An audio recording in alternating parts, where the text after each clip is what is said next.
Bonjour, j'ai pour mission aujourd'hui, dans une courte vidéo, de t'expliquer à toi qui n'es pas chrétien et qui n'a jamais entendu parler de la foi chrétienne, les grands principes du christianisme. Pour cela, j'ai choisi de sélectionner le schéma de Louis-Marie Chauvet, qui nous montre bien ce qu'est le principe d'ordre symbolique de l'Église.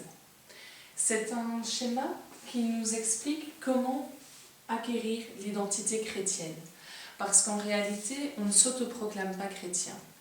Pour acquérir l'identité chrétienne, il est nécessaire de passer par la matrice ecclésiale, d'accéder à ce qu'on appelle l'ordre symbolique de l'Église. Mais qu'est-ce que c'est l'ordre symbolique de l'Église? Déjà, qu'est-ce que c'est le concept d'ordre symbolique? Eh bien, un individu n'a jamais accès de manière brutale au réel. Notre perception du réel se fait toujours de manière médiatisée, par l'intermédiaire du filtre de notre culture et de notre histoire.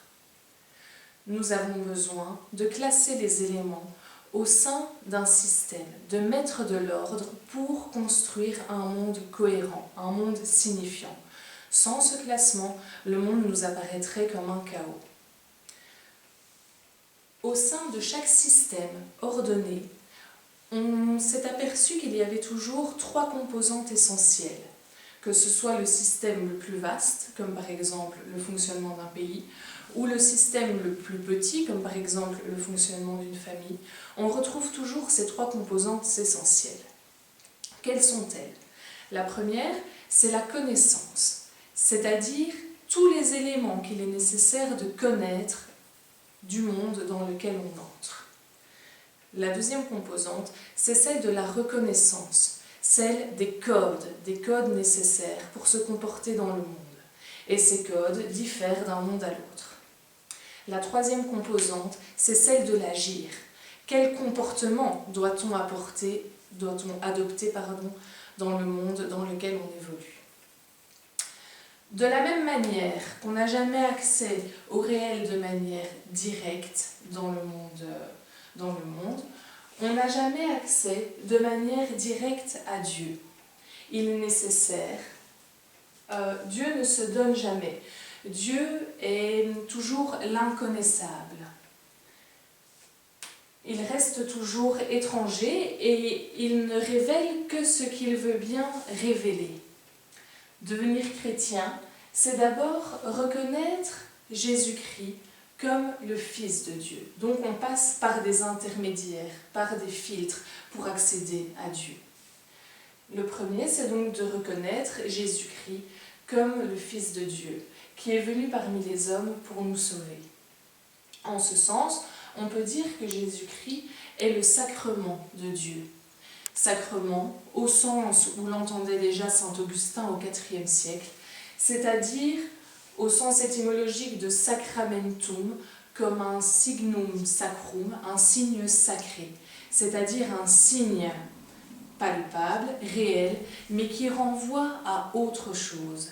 Et cette autre chose est de l'ordre de la révélation de Dieu, de la révélation du message, du dessein de bonheur que Dieu entretient pour les hommes. De la même manière que Jésus-Christ est le sacrement de Dieu, l'Église est le sacrement de Jésus-Christ, c'est-à-dire qu'elle occupe symboliquement la place de Jésus-Christ parmi les hommes. L'Église est le sacrement de Jésus-Christ, elle est également le sacrement du royaume. L'Église n'est pas la somme de tous les individus chrétiens. Donc. Elle est le sacrement du royaume, c'est-à-dire qu'elle s'ouvre sur le royaume. L'Église n'est pas un ghetto renfermé sur elle-même, elle s'ouvre sur le royaume. C'est ce que symbolisent les pointillés autour du schéma ici. Alors, l'identité chrétienne, la foi, se situe au sein de trois composantes qui vont nous rappeler les trois composantes anthropologiques qu'on a citées tout à l'heure. La première composante, c'est la composante du croire, c'est-à-dire celle qu'on peut renvoyer à la composante anthropologique de la connaissance. Le croire, c'est donc, pour devenir chrétien, les Écritures. par exemple. Le Nouveau Testament, qui est donc perçu comme la confession de foi apostolique de l'Église. Les Écritures, mais aussi la tradition biblique et la tradition théologique, tout ce qui est critique, etc. La deuxième composante, c'est la composante du célébré, qui correspond à la composante anthropologique de la reconnaissance.